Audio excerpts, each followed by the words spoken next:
صحت کے اعتبار سے سب سے ترجیح صحیح بخاری کو ہے، پھر مسلم کو ہے،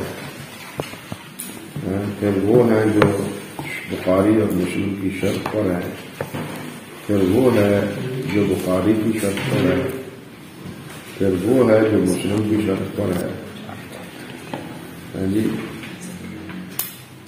پھر اس کے بعد اب بات کرتے ہیں ثم یقدم فی الارجحیہ من حیث الاصحیہ ما وافق شرطہما،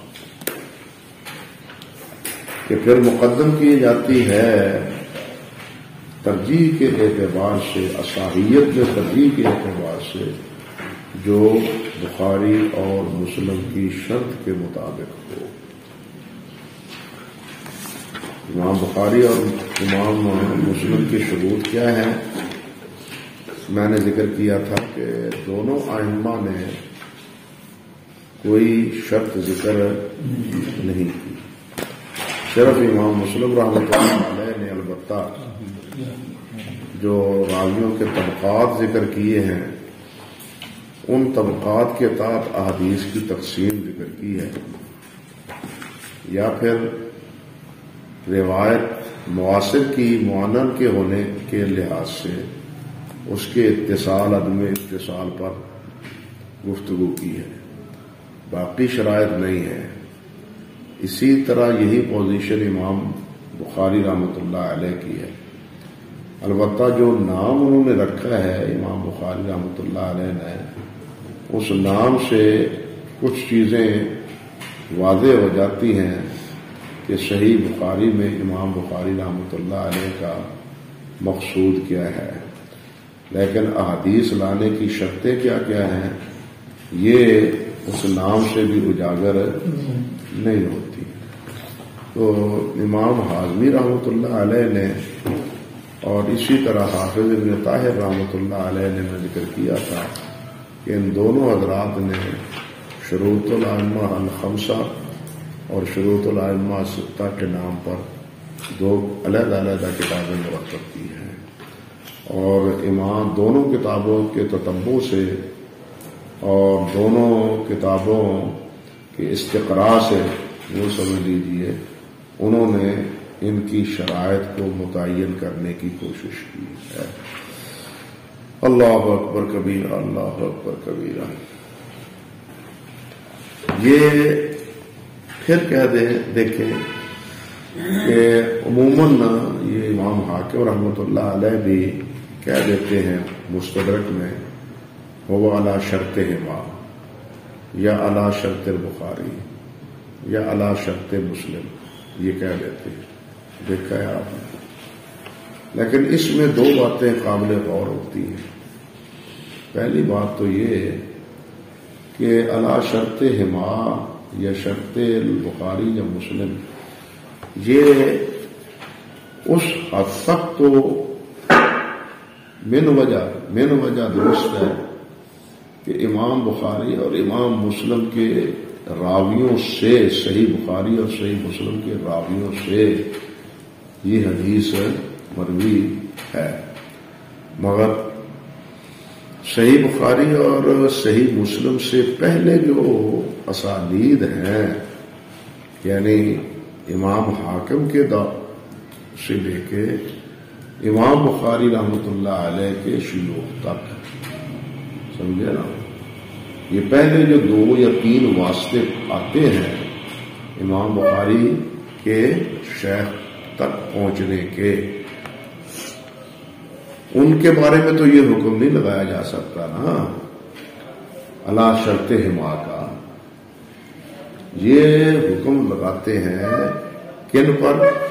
جو امام بخاری اور امام مسلم کے شیوخ سے اوپر یا شیوخ سے جو راوی متعلق ہوتے ہیں۔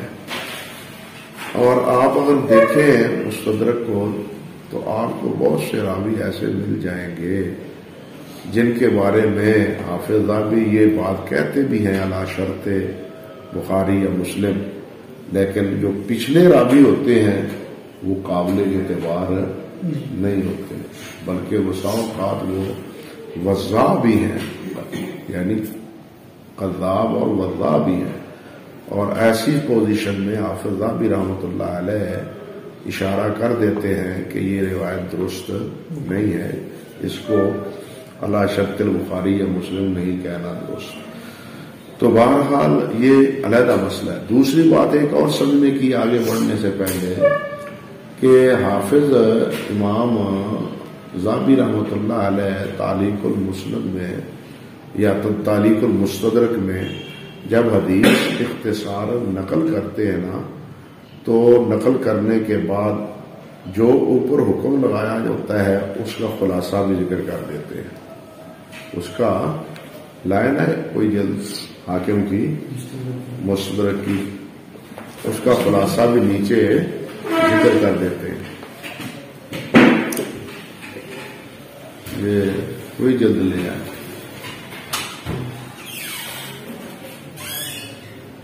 اللہ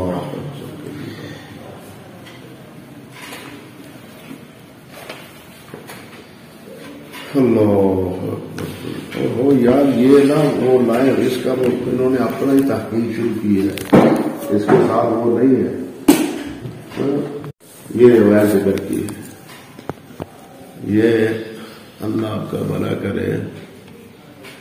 کون سی؟ ابن عون، عمیر بن سعد بن ابی وقاص، یہ سعید، یہ ہے، یہ کیا کہا ہے؟ صحیح علی شرط الشیخین ولم یخرجا۔ حافظ بھی کیا نیچے کہتے ہیں؟ صحیح ہو، ہاں یہ بھی نیچے آیا نا، شیخین ولم صحیح علی شرط الشیخ خامین، خامین، ہاں البتہ کیا کہتے ہیں؟ لم یخرجا لحارثہ وقد ابن الودینی، کہتے ہیں کہ نہیں نکالا حارثہ کی روایت کو کوئی نہیں، ان دونوں حضرات نے ذکر نہیں کیا، بلکہ ابن مدینی نے اس کو کمزور کہا ہے۔ چلیے یہ مثال واضح آ گئی، یعنی یہ جو خا میم صحیح، یہ آگے میم ہے، یہ ذکر کرتے ہیں، تو اس سے ہمارے شیخ البانی کیا، ان کے تلامذہ کیا، اکثر و بیشتر حضرات کہتے ہیں قال الحاکم وهو صحیح علی شرط الشیخین ووافقہ الذہبی، کہتے ہیں وافقہ الذہبی، صحیح علی شرط مسلم ووافقہ الذہبی۔ یہ موافقت نہیں ہے، یہ موافقت نہیں ہے۔ غالباً یہ اصطلاح شروع کی ہے علامہ مناوی نے فیض القدیر میں، اور وہیں سے پھر یہ بات چل نکلی سب کتابوں میں کہ وافقہ الذہبی، وافقہ الذہبی، لیکن وافقہ الذہبی نہیں ہے۔ یہ دراصل پہلے کلام کا اختصار ہے، پہلے کلام کا کیا ہے؟ اختصار ہے، یہ موافقت نہیں ہے۔ دلیل اس کی سب سے بڑی یہ ہے کہ ذہبی قلتوں کے ساتھ اپنی بات کرتے ہیں۔ ذہبی اپنی بات کس سے کرتے ہیں؟ قلتوں کے ساتھ کرتے ہیں، صحیح ہو تب، نہ صحیح ہو تب۔ جب صحیح نہیں ہے، یہ دیکھی یہیں انہوں نے کیا لم یخرج علی حارثہ، حارثہ کی کوئی روایت امام بخاری نے یہ حارثہ بن مضرب عن علی سے کہتے ہیں کہ نہیں، روایت اسرائیل میں نبی اسحاق سے تو روایت لی ہے، عبید سے بھی لی ہے، لیکن ان سے کوئی روایت نہیں لی۔ اسی طرح آگے جا کے یہ دیکھیے، یہ میم مسلم کہہ دیا، صحیح علی شرط مسلم، تو اس کا اختصار کیا کیا انہوں نے؟ میم دے دیا۔ اللہ اکبر کبیرہ۔ یہاں آگے رافع کی روایت ہے، کون سی ہے یہ رافع بن اشرس سے، تو یہاں انہوں نے پہلے تو وہی صحیح نقل کیا جو ذہبی کا قول ہے، خود پھر کیا کہتے ہیں؟ وہ صفار لا یدری من ہو، یہ صفار جو ہے نا، اس کا پتہ نہیں کون ہے، وہ حفیظ الصفار عن ابراہیم السائب، یہ کون ہے؟ کہتے ہیں ہمیں کوئی پتہ نہیں، اس کا پتہ نہیں چلتا۔ تو کہنے کا مقصد یہ ہے کہ یہ بھی سمجھنا چاہیے کہ حافظ رابی رحمۃ اللہ علیہ اختصار کرتے ہیں، اس کو جو حضرات موافقت تعبیر کرتے ہیں وہ درست نہیں۔ وہ میں نے یہ سارا مواد دیا تھا قبیس صاحب کو، تو قبیس صاحب نے اس پر ایک مضمون لکھا تھا جو ان کے مقالات میں چھپ گیا ہے۔ پہلے وہ ہندوستان میں چھپا تھا، بعد میں اس کے مقالات اصلیہ میں وہ بھی چھپا ہے۔ اسی طرح شرط شیخین کے بارے میں صرف یہ نہیں دیکھا جاتا کہ یہ راوی بخاری یا مسلم کے ہیں، ان سے فی الجملہ بخاری اور مسلم نے روایت لی ہے، لیکن بخاری اور مسلم کا کسی سے روایت لینا اس میں پھر ایک راز ہوتا ہے، یعنی ایک اہتمام ہوتا ہے، اس کا ایک اہتمام ہوتا ہے۔ یہ نہیں کہ بغیر اہتمام کے یا بغیر تتبع کے امام بخاری رحمۃ اللہ علیہ نے وہ روایت لی ہے۔ اب اس مسئلے کو سمجھنے کے لیے آپ نصب الرایا لائیں، پہلی جلد اللہ اکبر کبیر، پہلے نصب الرایا لائیں۔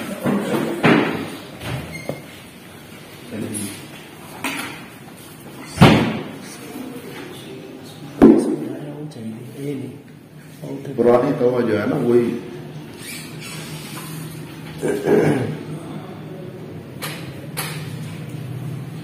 4 جلدوں میں ہے، تو وہ بھی 4 جلدوں میں، لیکن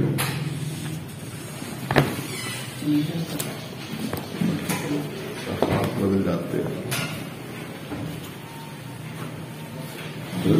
نصب الرایا نہیں کون دکھائیں، وہی دکھائیں بل، ہاں یہ نہیں، یہ نہیں، خیر اس نے حاشیے میں دے دیے، حاشیے میں نا اس کے نمبر دے دیے پہلی طبع، یہ اچھا کیا ہے، یہ اللہ اکبر کبیر، ہاں یہ پہلا مسئلہ اس نے بھی نا یہ دے دیے، یہ مہربانی کی اس نے، اللہ اس کا بھلا کرے۔ لیکن وہ معنی طبیعت تو اسی سے مانوس ہے، کیونکہ پڑھا بھی اسی کو ہی ہے۔ یہ وہی حالت ہوتی ہے، آپ میں حافظ ہے نا ساتھی، تو حافظوں نے جس مصحف پر قرآن یاد کیا ہوتا ہے نا، طبیعت اسی سے مانوس ہوتی ہے، اور وہ ساری عمر اس مصحف کو ضائع نہیں کرتے۔ میں نے سورہ یاسین یاد کی بڑے سائز پر، اب وہ جو سعودیہ میں چھپا ہے پاکستانی، اس کا تلاوت اس پر کرتا ہوں، لیکن وہ میرے خیال کو 22 سال ہو گئے، 22 سال سورہ یاسین کو یاد کیے ہوئے، لیکن ذہن میں اور آنکھوں میں سطریں اسی نسخے کی۔ یہ ہوتا ہے جو کتاب جس نسخے سے پڑھی ہوئی ہو وہی سمجھ آتی ہے۔ اللہ اکبر کبیر، اللہ اکبر کبیر۔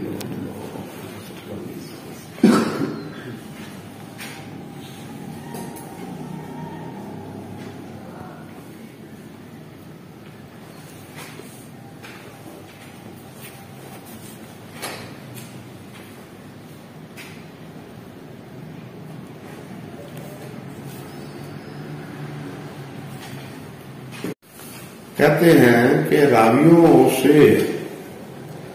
روایت جب لیتے ہیں تو اس کے لیے بھی کچھ شرطیں ہیں۔ اللہ کہتے ہیں ایک راوی بات کرتے ہیں کہ اس پر روان ہو مسلم کی صحیح و مجرد الکلام فی الرجل لا یثبت حدیثہ لا یثبت حدیثہ ولو اعتبرنا ذلك لذهب معظم السنہ اذ لم يسلم من الكلام الناس الا من عصمه الله بل خرج في الصحيح لخلق ممن تظلم فيه ومنهم جعفر بن سليمان الضبي والحارث بن عبد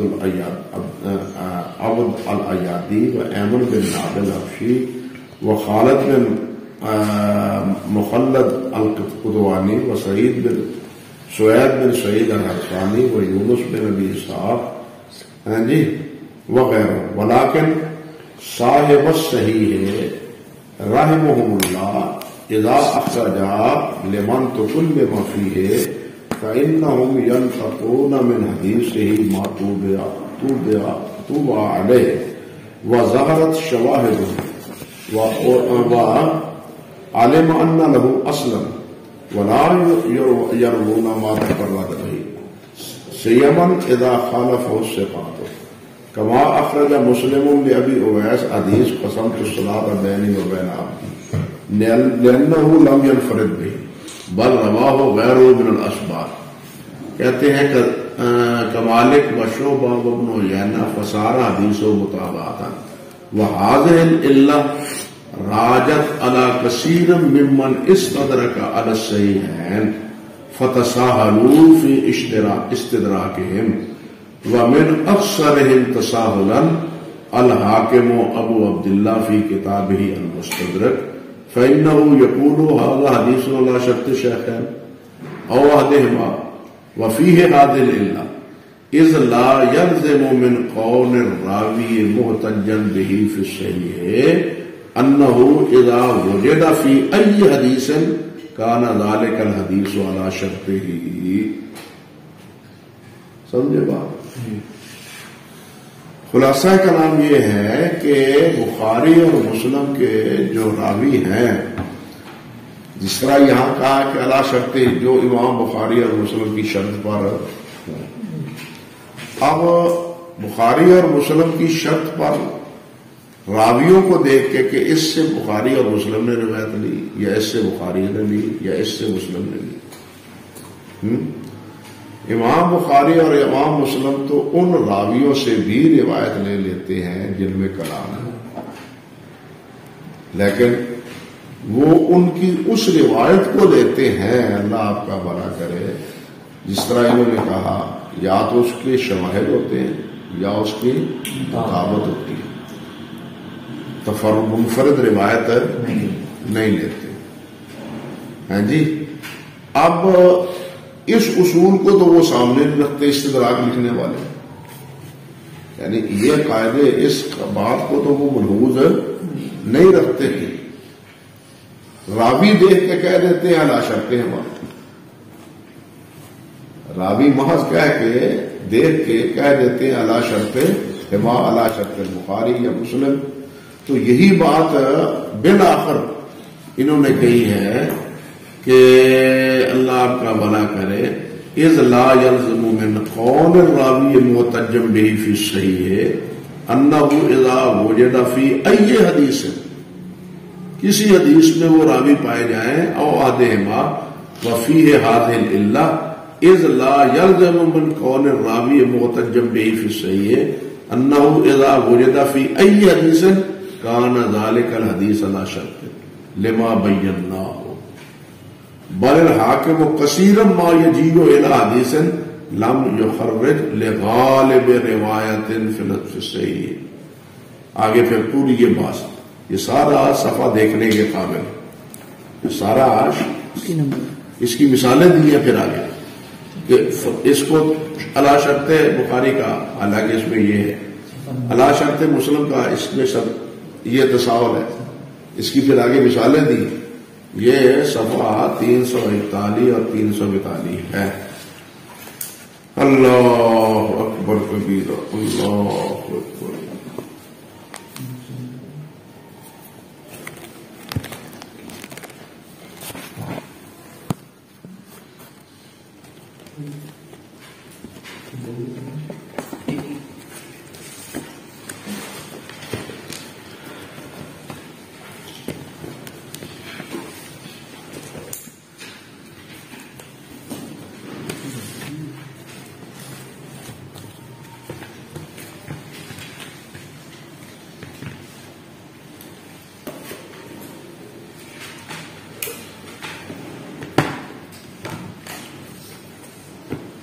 دیکھیے نا، یہ مثال دیتے ہیں ایک آگے جا کے.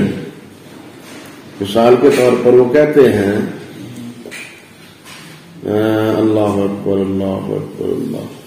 لأن صاحب یہ صحیح ہے لم يحتجا به الا في شیخ معین لا في غیره فلا يكون على شرطهما وهذا كما اخرج البخاری ومسلم حدیث خالد بن المخلد القطوانی عن سلیمان بن بلال وغیره ولم يخرجا حدیثه عن عبداللہ بن مسنہ عن عبداللہ بن مسنہ. خالد بن مخلد کی روایت یعنی سلیمان سے تو ہے لیکن عبداللہ بن مسنہ سے نہیں ہے. فإن خالد غیر معروف بروایت ابن مسنہ. سمجھ گیا نا؟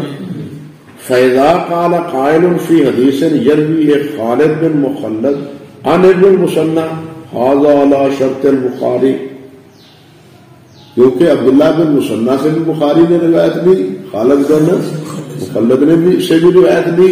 اور اب اگر کوئی یہ دونوں کو دیکھ کے کہے کہ جناب علی شرط البخاری ہے، کہتے ہیں یہ غلط.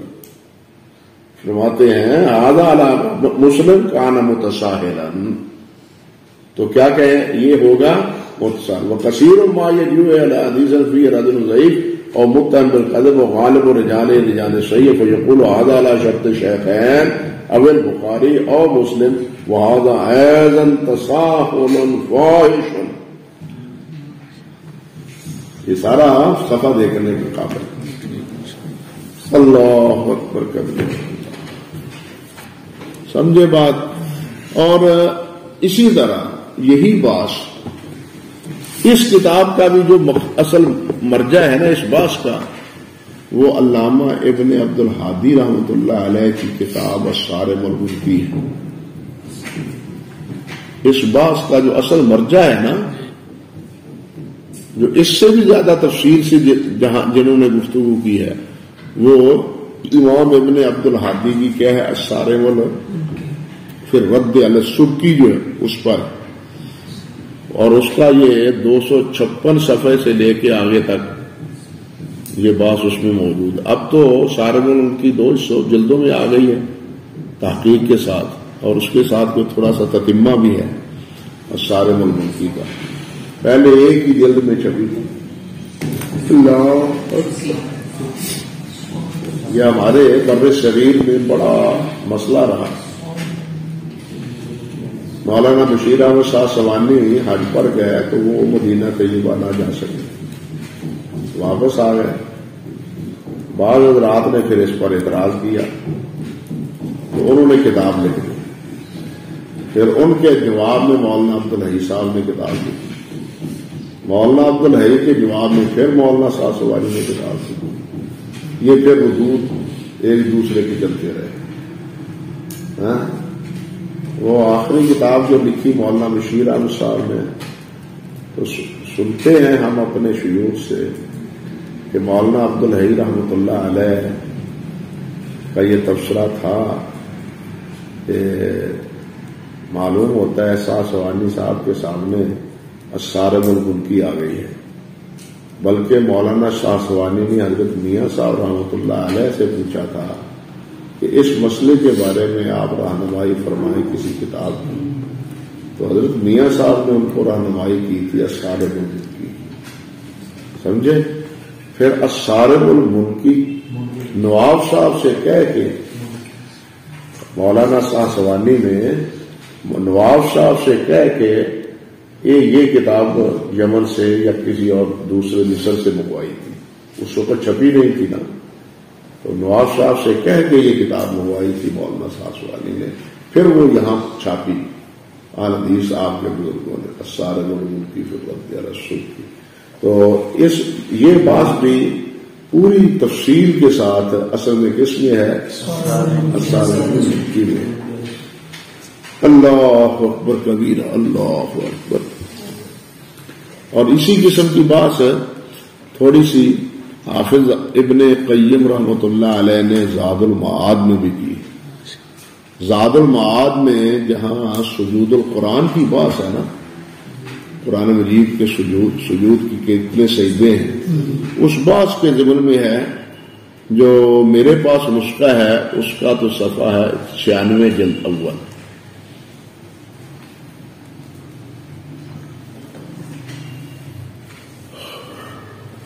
اللہ اکبر کبیرہ. چلیے تو فرماتے ہیں کہ ثم یقدم فی الارجحیۃ من حیث الاصحیہ، پھر مقدم کیا جائے گا صحت کے اعتبار سے جو راجح ہوگی. وہ کون سی؟ جو ما وافقہ شرطہما، جو ان دونوں کی شرط کے موافق ہوئی. لأن المراد بہ، اس لیے کہ اس سے مراد کیا ہے؟ رواتہما، ما باقی شروط صحیح ہے. اس سے مراد کیا ہے؟ صحیح کے روات. ما باقی شروط صحیح ہے، ساتھ اس کے صحیح کی دوسری شرطوں میں کہ وہ کیا ہے؟ راوی نہ ہو بلکہ سند متصل ہو، شاذ اور منکر نہ ہو. صرف بخاری اور مسلم کے راوی نہیں دیکھنے. یہاں ایک مسئلہ اور بھی ہے. وہ مسئلہ ہے کہ امام حاکم نے جو یہ مستدرک لکھی ہے اور کہا ہے کہ میں بخاری اور مسلم کی راویوں سے روایت لوں گا، یا اس قسم کی، کہاں ہے یہ اپنا؟ یہ پکڑے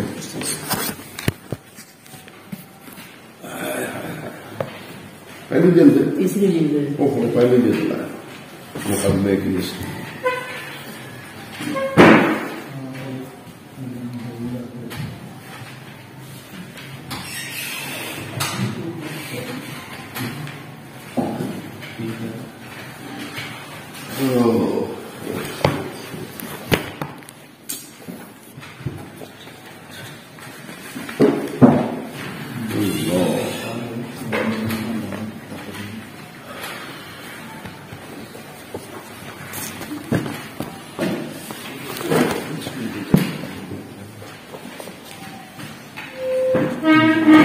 یہ دیکھیے یہاں کیا کہتے ہیں.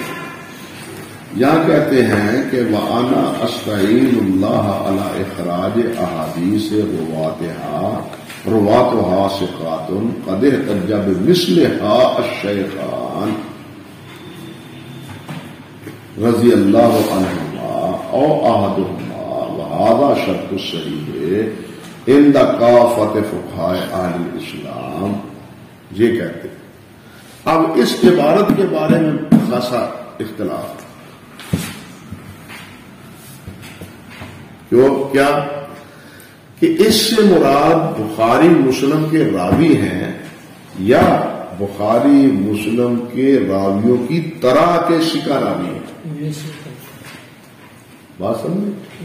حافظ نے کیا کہا ہے رحمۃ اللہ علیہ کہ وہ راوی ہوں رواتہما ما باقی شروط لأن المراد بہ رواتہما، کیونکہ اس سے مراد ان دونوں کے راوی ہیں. اس سے مراد ان دونوں کے کیا ہیں؟ بخاری اور مسلم کے راوی ہیں. حافظ عراقی کا خیال یہ ہے تقیید والایذاء میں کہ اس سے مراد بخاری اور مسلم کے راوی ہی نہیں بلکہ بخاری اور مسلم کے راویوں کی طرح سے راوی. بخاری اور مسلم کی طرح سے راوی. حافظ عراقی نے التقیید والایذاء میں یہ بات کہی، لیکن حافظ عراقی کی یہ بات درست نہیں ہے، کیونکہ کئی مقام پر حاکم کہتے ہیں، خود کہتے ہیں کہ اس راوی سے بخاری نے روایت نہیں دی یا مسلم نے روایت نہیں دی. اگر مثل ہو تو یہ کہنے کی کوئی ضرورت نہیں ہے. اس لیے میں نے یہ نکال کے تاکہ آپ کی توجہ اس طرف بھی رہے کہ ایک موقف یہ بھی ہے اور وہ موقف حافظ عراقی رحمۃ اللہ علیہ کا ہے، ماؤ شما کا نہیں. سمجھے نا؟ کیونکہ حاکم کی جو عبارت ہے نا وہ مشتبہ ہے، اس سے یہ چیز مترشح ہوتی ہے جو عراقی نے کہی ہے رحمۃ اللہ علیہ نے. لیکن جب ہم تفصیل دیکھتے ہیں تو تفصیل میں مراد راوی ہی نظر آتے ہیں. بات سمجھے نا؟ وہ علا مثل نہیں آتے ہیں. انہوں نے مثل کا لفظ بولا ہے نا، مثل کی طرح نہیں سمجھ آتے، لیکن مثل کے لفظ سے حافظ عراقی نے یہی سمجھا کہ بخاری اور مسلم کی طرح کے ثقہ راوی. چلیے، اللہ اکبر کبیرہ. ورواۃہما، اور ان دونوں کے راوی جو ہیں، قد حصل الاتفاق علی القول بتعدیلہم بطریق اللزوم، کہتے ہیں کہ ان دونوں راویوں کے بارے میں اتفاق حاصل ہو گیا ہے اس قول پر. کس قول پر؟ ان کی تعدیل پر. ان کی تعدیل بطریق اللزوم، لزوم کے طریق پر. جو چیز ایک بار کہی جاتی ہے اس کا نتیجہ کیا ہوتا ہے، اس نتیجے کو لازم کیا نتیجہ نکلتا ہے. جب ہم کہتے ہیں کہ یہ صحیح بخاری اور صحیح مسلم کا راوی ہے تو اس کا نتیجہ لازماً یہ ہے کہ وہ راوی ثقہ ہے. وہ راوی کیا ہے؟ ثقہ ہے. اگر وہ راوی ثقہ ہی نہیں ہے تو اس کی روایت صحیح کیسے؟ بات سمجھے نا؟ آپ تہذیب میں بعض مقامات پر پڑھیں گے کہ روا عنہ ابن خزیمہ فی صحیح فہو ثقۃ عندہ. آپ سمجھے نا؟ وہ کہتے ہیں روا عنہ ابن خزیمہ وہو عندہ، یا یہ بھی آپ پڑھیں گے کئی جگہ پر، یہ بات آئے گی وہاں کیا نام ہے ضوابط الجرح والتعدیل میں باحوالہ انشاءاللہ. وہ کہیں گے کہ کہتے ہیں حافظ بساؤ کا کہ روا من طریق ہی الترمذی وصححہ حدیثہ فہو عندہ ثقۃ. سمجھے کہ نہیں؟ کہ امام ترمذی نے اس کی روایت لائے ہیں اور اس کی روایت کو کیا کہا ہے؟ صحیح کہا ہے. تو اس کا نتیجہ کیا ہے؟ ان کے نزدیک راوی ثقہ ہے. اگر وہ ثقہ ہی نہیں تو صحیح کہنے کا مطلب غلط ہوتا ہے. تو یہی ہے طریق لزوم بتعدیلہم بطریق اللزوم. جو لازم ہے اس کو اس طریقے سے، اس اصول سے، اس ضابطے سے اس کی تعدیل اس کو کیا ہے؟ لازم ہے. فَهُمْ مُقَدَّمُونَ عَلَى غَيْرِهِمْ فِي رِوَایَاتِهِمْ. کہتے ہیں کہ وہ کیا ہے؟ مقدم ہے دوسروں پر، دوسرے راویوں پر جن سے بخاری مسلم نے روایت نہیں لی، ان کی روایات پر. وَهَذَا أَصْلٌ لَا يُخْرَجُ عَنْهُ إِلَّا بِدَلِيلٍ. کہتے ہیں یہ اصول ہے، اس سے دلیل کے بغیر نہیں نکلا جا سکتا. کوئی دلیل ہو تو پھر تو کہیں گے کہ جناب بخاری مسلم کے علاوہ یہ روایت جو ہے نا وہ زیادہ صحیح ہے.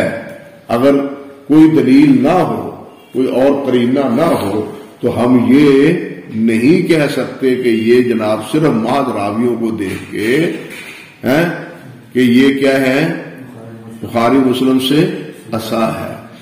یہ بات کہی ہے انہوں نے. آگے کہتے ہیں فَإِنْ كَانَ الْخَبْرُ عَلَى شَرْطِهِمَا مَعًا، اگر حدیث ان دونوں کی شرط پر ہو، كَانَ دُونَ مَا أَخْرَجَهُ مُسْلِمٌ، تو یہ اس سے کم ہوگی جو روایت مسلم میں ہے. ایک روایت ہے جو مسلم میں ہے اور ایک روایت وہ ہے جو بخاری اور مسلم کے راویوں سے ہے. تو بخاری اور مسلم کے راویوں سے ہونے کی بجائے مسلم کی روایت جو ہے، جو اصل ہے وہ راجع ہوگی اس راویوں سے جو بخاری اور مسلم کے ہیں، علی شرطہما ہیں. کہتے ہیں او مثلہ، یا اس کی ہمانند ہو. وَإِنْ كَانَ عَلَى شَرْطِ أَحَدِهِمَا، اور اگر وہ روایت بخاری یا مسلم کی شرط پر ہو، فَيُقَدَّمُ شرط البخاری وحدہ، تو پھر جو بخاری کی شرط پر ہے وہ مقدم ہوگی علی شرط مسلم وحدہ، جو اکیلی مسلم کی شرط پر ہے، لأصل کل منہما، کیوں؟ دونوں کے اصل کی وجہ سے۔ جب دونوں میں اصل بخاری اصح ہے تو جو اس کی شرط پر ہے وہ کیا ہے؟ اصل زیادہ صحیح ہے نسبتاً اس کے جو مسلم کی شرط پر ہے۔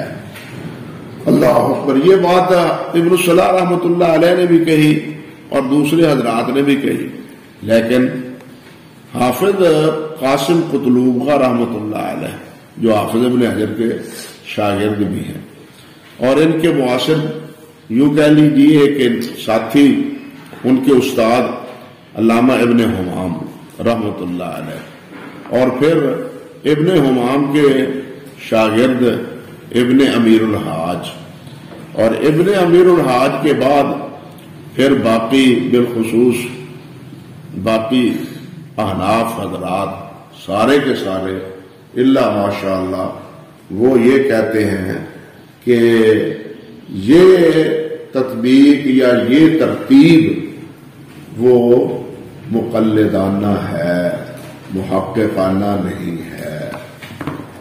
یہ مقلدانہ ہے، محققانہ نہیں ہے، بلکہ حافظ قاسم کے تو الفاظ ہیں والذی یقتضیہ النظر ان ما کان علی شرطہما ولیس لہ علت مقدم علی ما اخرجہ مسلم وحدہ۔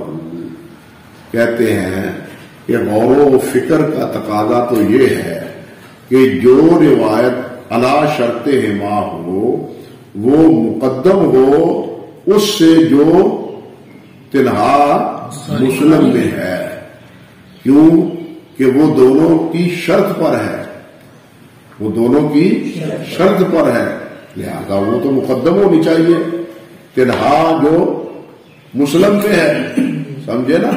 کیونکہ یہ ہے مسلم کی شرط پر صحیح اور وہ ہے بخاری اور مسلم کی شرط پر روایت، تو تقاضا نظر و فکر کا تو یہ ہے کہ لا شرط ہما کی روایت تنہا مسلم کی روایت سے کیا ہو؟ مقدم ہو۔ کہتے ہیں لأن قوت الحدیث انما ہی النظر الی رجالہ،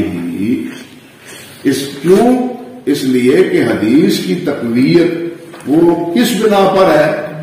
راویوں کے ثقہ ہونے پر، راویوں کے ثقہ ہونے پر ہے، لا بالنظر الی کونہ فی کتاب کذا، اس پر نہیں کہ یہ کس کتاب میں ہے، یعنی اس پر نہیں کہ یہ کس کتاب میں ہے۔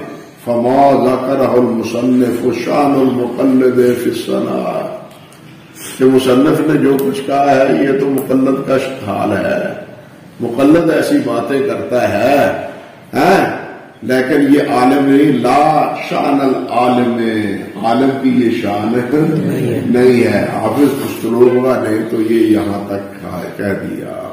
اللہ، یہ شاگرد ہے نا ان کے؟ یہ شاگرد ہیں ان کے؟ ہاں شاگرد بھی ہیں حافظ قاسم قسطلوبہ نے۔ اور اسی کی تردید اللہ آپ کا بڑا کرے، حافظ اپنے ابن حمام رحمۃ اللہ علیہ نے فتح القدیر میں کی ہے، صفحہ 388 سے لے کے 399 جلد اول میں، باب النوافل میں، اور باب النوافل میں بھی کیا، جو نفل مغرب سے پہلے پڑھے جاتے ہیں نا، 2 رکھتے ہیں، اس کے باس میں، اس کے ضمن میں یہ بات انہوں نے کی ہے۔ صفحہ نمبر جو ہمارے پاس جامعہ میں ادارے میں ہے 388 سے 399 میں، 80-99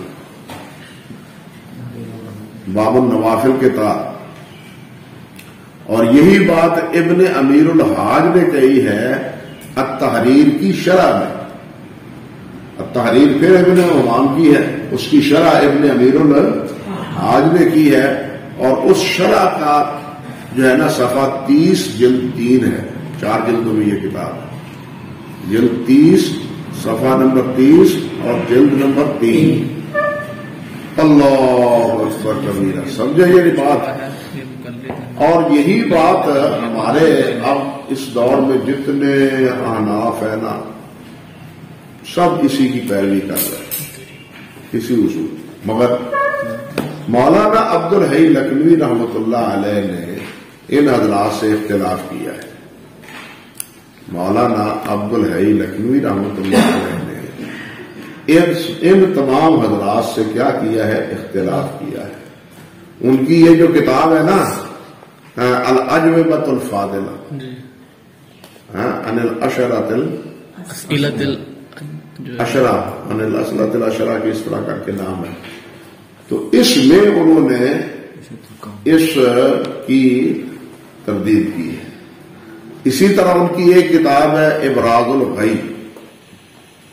ابراز الغیب اصل میں نواب صاحب اور مولانا عبد الحی کے مابین بعض مسائل میں اور بالخصوص اختلاف جو ہوا ہے نا نواب صاحب کے ساتھ یہ وفیات کے حوالے سے. نواب صاحب وفیات نقل کر دیتے ہیں شخصیات کے کشف و ظنون سے. کشف و ظنون میں وفیات ذکر کرنے میں حاجی خلیفہ سے بہت تسامح ہوا ہے. کبھی بھی وفیات نقل کرتے ہوئے محض کشف و ظنون پہ اکتفا نہ کیا کریں. سمجھے بات؟ دوسرے مراجع جو ہیں ان سے اس کی تحقیق کر لینی چاہیے.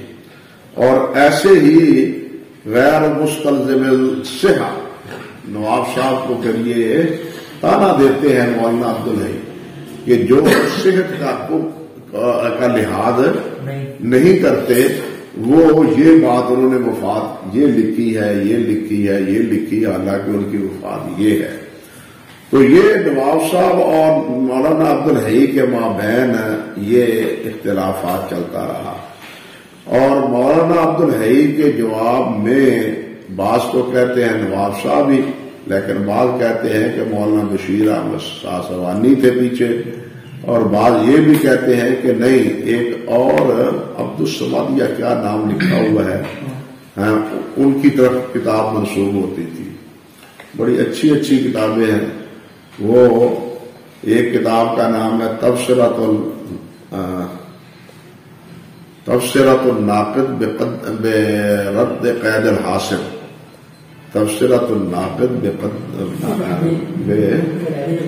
قید الحاصل یہ کتاب ہے. مولانا عبد الحی نے اس کا پھر جواب دیا السعی المشکور کے نام سے. السعی المشکور کا جواب پھر مولانا ساسوانی نے دیا. یہ سارا سلسلہ بڑا عجیب و غریب ہے اور بہت علمی. اب آپ کی بات دیکھیں ہماری بات ہماری کمزوری دیکھیں. ہمیں ان خدمات کا اپنے بزرگوں کی کتابوں کا نام بھی پتہ نہیں ہے. انہوں نے مولانا عبد الحی کی تمام کتابیں چھاپ دی. مولانا عبد الحی کا تمام لٹریچر جو ہے نا وہ اس قسم کے رسائل پر جو مشتمل ہے وہ 7-8 جلدوں میں ان ملتان والوں نے چھاپ دیا ہے. سمجھے؟ لیکن ہمارے ہاں تو جناب یہ تصور ہی نہیں ہے. اردو نہیں کوئی پڑھتا عربی کیا پڑھے. اردو نہیں کوئی پڑھتا. مولوی صاحبان ہمارے جو ہیں مفت کتاب لے جائیں گے مولوی صاحب پڑھیں گے نہیں. کئی دفعہ تجربہ ہوا کتاب دے دی پھر کوئی بحث آئی کوئی ضرورت میں نے کہا یار یہ تو وہ آپ کو کتاب دی تھی اس میں یہ بات بہت اچھا وہ چاہیے اچھا ہوں میں پڑھا. یہ حالت ہوتی ہے ہمارے ہم مولویوں کی. پڑھنے کا کوئی شکر نہیں. اور پھر یہ جو آلہ ہے نا آیا اس نے اور بیوقوف بنا دیا ہے. سمجھے نا پڑھنے کی بالکل شوق ہی ختم ہو گیا کتاب پڑھنے کا. تو خیر بہرحال عرض کرنے کا مقصد یہ تھا کہ مولانا عبد الحی رحمۃ اللہ علیہ نے اپنے ساتھیوں سے اس بات پر اختلاف کا کھل کے اظہار کیا ہے. بلکہ ابراز الغیب کے صفحہ نمبر 34 پر انہوں نے صاف جو کہا ہے کلام ابن الحمام فی ھذا المقام غیر مقبول عند محقق الاعلام. دیکھیے کیسے عبارت ہے.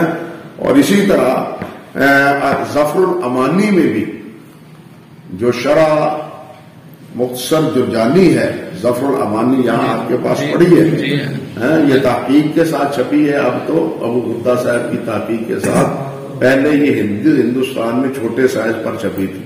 میں نے وہ حضرت مولانا عطا اللہ صاحب رحمۃ اللہ علیہ کی لائبریری سے نسخہ لے کے میں نے اس وقت اس کو پڑھا تھا. تو ظفر الامانی میں بھی مولانا نے اس موقف کی کیا کی ہے، تردید کی ہے. اب یہاں ایک بات اور ہے، مولانا شیخ عبد الحق رحمۃ اللہ علیہ، مولانا شیخ عبد الحق صفر السعادہ یہ کتاب ہے ان کی، امام یعقوب فیروز آبادی کی، امام محمد بن یعقوب فیروز آبادی کی صفر السعادہ، یہ سیرت پر بھی ہے اور اس میں سیرت کے تحت نبی نمازوں کا تذکرہ، روزے کا یہ، اور اس میں اختلافی مسائل کا بھی ذکر ہے. اب صفر السعادہ اس کی شرح لکھی ہے مولانا شیخ عبد الحق رحمۃ اللہ علیہ، شرح صفر السعادہ، یہ فارسی میں انہوں نے اس کی کیا لکھی ہے، شرح لکھی، اور یہ چھپی ہے بہت عرصہ ہوا، 1292 میں. اب 1400 کتنا ہے، 1292 میں چھپی تھی.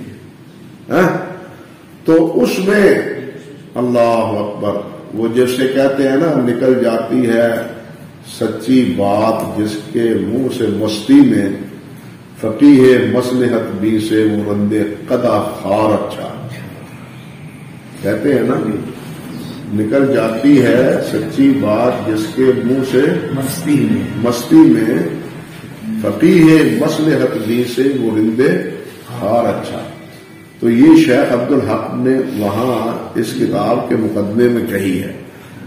ابن حمام کی بات نقل کرنے کے بعد کہ جناب یہ جو ترجیح دی ہے ابن صلاح نے اور فلاں نے اور فلاں نے، یہ ہم نہیں مانتے، یہ بالکل غلط ہے. ابن حمام نے اس کی ہے تردید.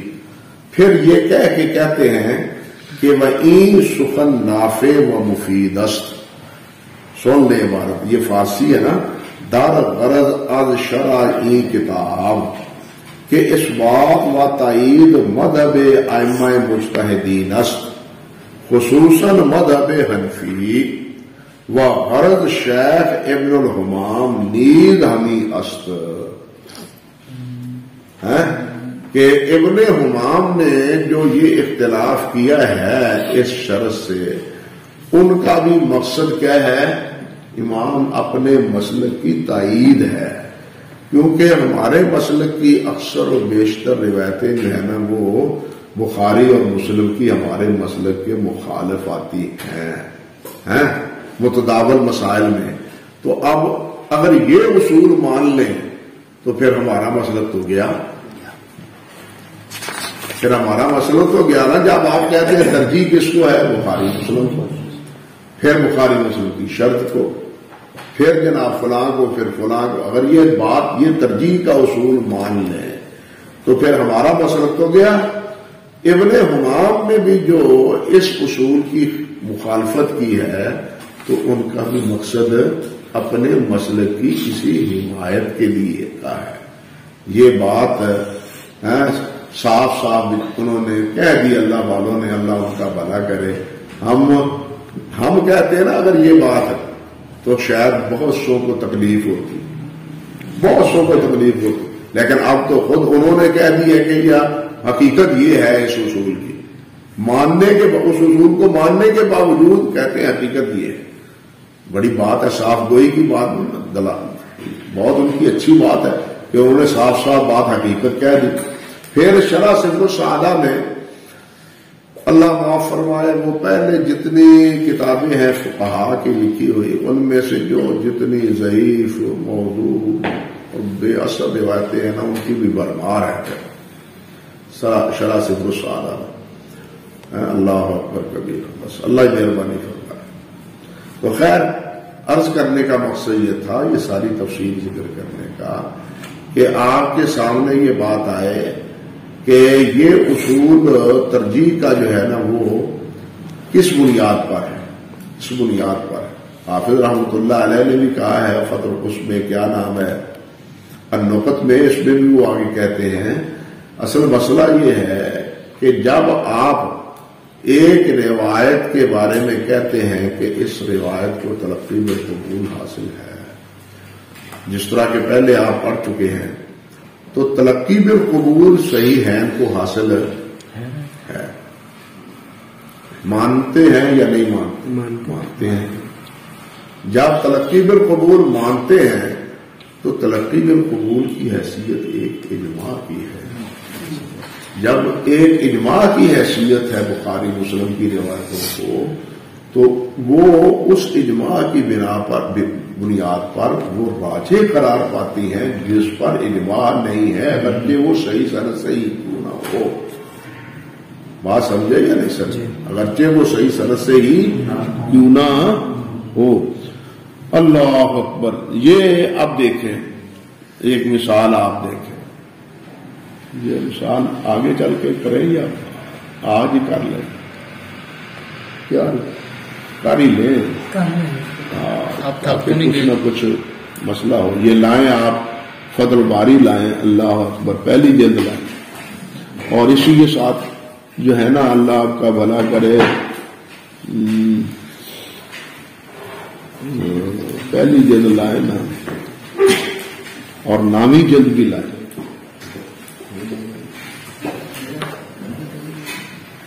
اللہ، یہ پہلی جلد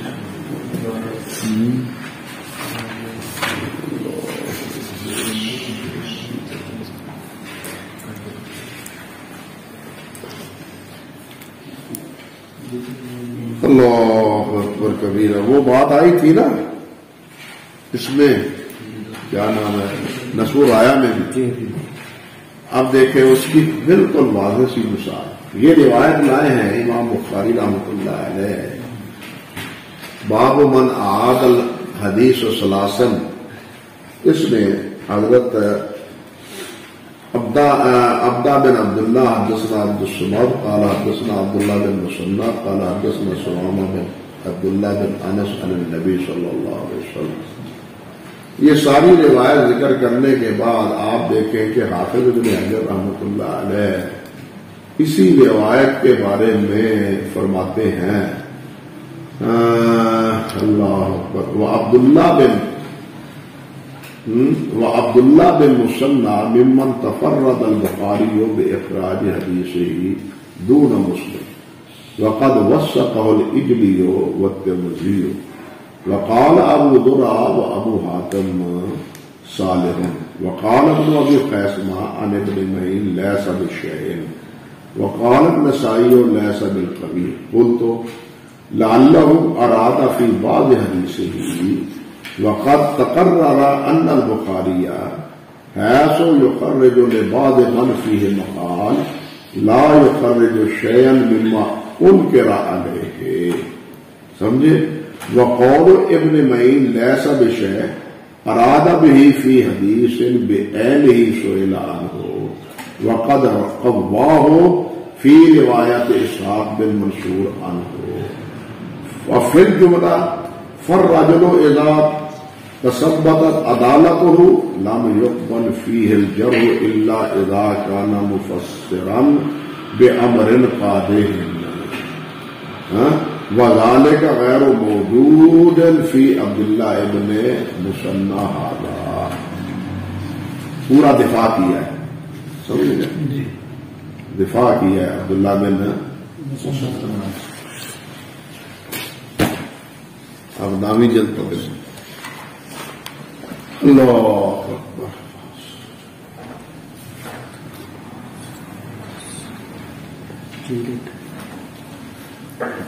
اب یہ دیکھیے جناب، اب ایک روایت آئی ہے 595 یہ جناب من روایت ابی بکر المستملی عن الحسن بن جمیل و داود بن معبر قال حدثنا عبداللہ بن مسنہ عن سمامہ عن انس و داود ضعیف لكن الحسن ثقۃ وہ عبداللہ من رجال البخاری فالحدیث قوی الاسناد فالحدیث قوی الاسناد وقد اخرجہ فلاں فلاں فلاں فلاں کہتے ہیں آگے جا کے فلولا ما فی عبداللہ بن مسنہ من المقال لکان هذا الحدیث صحیحا لیکن قد قال ابن معین لیس بشیء وقال النسائی لیس بقوی وقال ابو داود لا اخرج حدیثہ وقال الساجی فیہ ضعف لم یکن من اہل الحدیث روا مناکیر وقال العقیلی لا یصاب ولا اکثر حدیثہ وقال ابن حبان فی الثقات ربما اخطا ووثقه الإجلی والترمذی وغیرهما فهذا من الشيوخ الذين اذا انفرد احدهم بالحديث لم يكن حجة سمجھے وقد مشى الحافظ الضياء على ظاهر الاسناد فأخرج هذا الحديث في الأحاديث المختارة مما ليس في الصحيحين سمجھے ويحتمل أن يقال إن صح هذا الخبر كان من خصائصه كما قالوا في تضحيته أما لم يظاهر من أمته یہ حدیث ہے اوپر کہ ان النبی صلی اللہ علیہ وسلم حقا عن نفسہ بعد النبوہ. اس روایت کو شیخ البانی نے بھی کیا کہا ہے؟ صحیح کہا. شیخ البانی نے بھی اس روایت کو کیا کہا ہے کہ ان النبی صلی اللہ علیہ وسلم حقا عن نفسہ بعد النبوہ. سلسلہ صحیحہ میں اس روایت کو انہوں نے ذکر کیا ہے، تلاش کر لیں مل جائے گا آپ کو. بات میں نے پتہ نہیں دیا ہے حوالہ کہ نہیں. اللہ اکبر کبیرہ نہیں دیا میں نے، لیکن انہوں نے اس کو صحیح کہا. لیکن حافظ کہتے ہیں لا یثبت وہو کذالک، یہ روایت ثابت نہیں ہے. اب ثابت کیوں نہیں ہے؟ عبداللہ بن مسنہ کی وجہ سے. اب عبداللہ بن مسنہ سے بخاری روایت کرتے ہیں، بخاری روایت تو کرتے ہیں لیکن بخاری وہاں کرتے ہیں جہاں وہ منفرد نہیں، جہاں مطابق نہیں. اب انہوں نے اعتماد کر لیا عبداللہ بن مسنہ کی اس روایت کے تناظر میں. اب حافظ دیکھ لیں بخاری کے علاوہ روایت کی کیا کرتے ہیں، عبداللہ بن مسنہ کی وجہ سے تضعیف کر رہے ہیں. بات سمجھے یا نہیں سمجھے؟ ادھر دفاع کیا ہے. تو یہ مطلب نہیں کہ جہاں صحیح بخاری کا متکلم فی اس قسم کا راوی آ جائے تو اس کو صحیح بنا دیا جائے. اب ہم کیسے کہیں گے جناب انہوں نے انہی اصولوں پر صحیح اور ضعیف کہا ہے، صحیحہ اور ضعیفہ میں جو متقدمین کی اصطلاحات ہیں. آپ مقدمین کی اصطلاحات کے تحت تو یہ روایت صحیح نہیں ہے، وہ صحیح کہہ رہے ہیں. انہوں نے صحیح کس بنیاد پر کہا؟ صحیح بخاری میں یہ راوی ہے. اب صحیح بخاری میں راوی کے دفاع کے باوجود حافظ اس روایت کو ماننے کے لیے تیار ہے نہیں. حافظ ہی نہیں بلکہ بھی نہیں ماننے کے لیے تیار. اس سے پہلے حافظ کے حد سے پہلے بھی بہتری بھی اس کو صحیح نہیں سمجھتے. سمجھے یا نہیں سمجھے؟ لیکن شیخ البانی اس کو کیا کہتے ہیں؟ صحیح. اب آپ کی مرضی ہے صحیح کہیں یا ضعیف کہیں. ہم نے تو وہ کی کہنے اور کھول کے تھوڑے سامنے سب کو ہرا دیتا ہے مسئلہ. اللہ اکبر کبیرہ، اللہ اکبر کبیرہ، اللہ اکبر کبیرہ.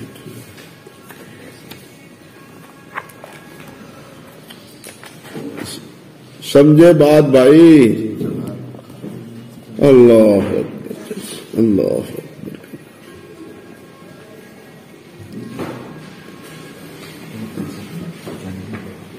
تہذیب السنن لائیں 5ویں جلد جو معلم السنن کے ساتھ ہے نا چھپی ہوئی کٹھی، وہ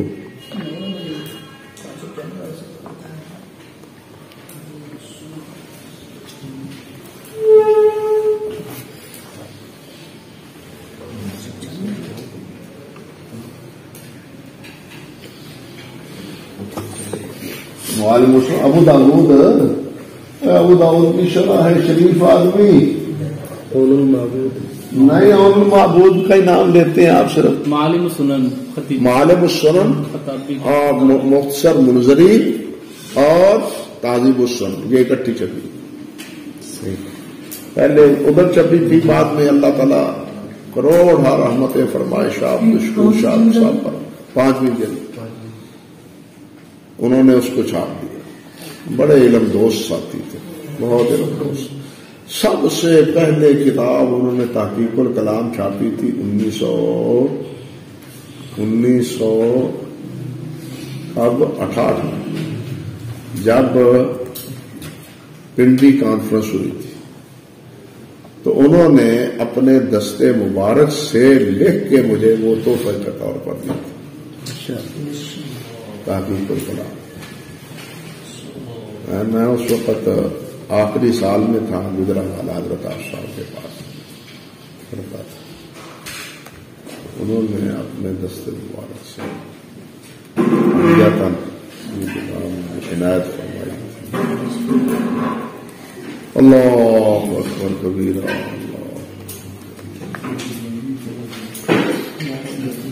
یار 12 ہی بج گیا ہے. میں نے جب ابھی پچھلے ہفتے گیا تھا نا، تو میں جاتا ہی سو گیا. وہ 1:10 پر بریلوی حضرات کی اذان ہوتی ہے، اٹھا، لیکن طبیعت پر اتنا سکل بالکل. حالانکہ میں تولیہ وغیرہ لے کے مسواک لے کے وضو کرنے کے لیے نکل گیا، لیکن پھر آ کے لیٹ گیا، پھر سویا گا، پھر 2:15 بجے اٹھ کے نماز ظہر کی پڑی. پھر طبیعت میں کچھ نشاط آیا اور کچھ کام نہیں ہو سکا. اب ہم بولو گے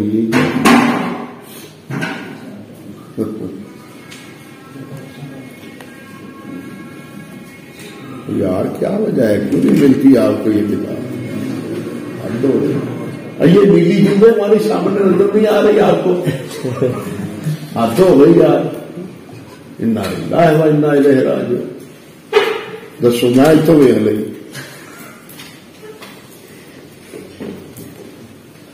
حد ہو گئی.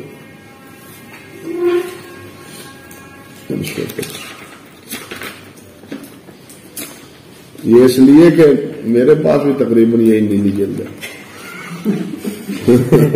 ورنہ مجھے اعلان تو نہیں ہو گیا. آپ کی کرامت ہے نا. ہاں یہ بات ٹھیک ہے. بریلوی ہوتا تو وہ کرامت ہی مانتا. جنوری ٹاؤن میں جب گئے تھے جامعہ علوم اسلامیہ، ہاں جی ہاں واقعی وہاں یہ بات بھی جناب پڑھنے کے قابل ہے. یہ ساری بات جو ہے نا یہاں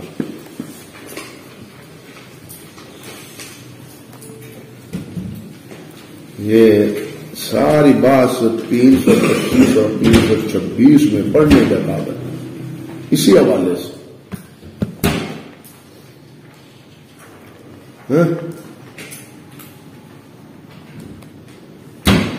خلاصہ کیا کرتے ہیں؟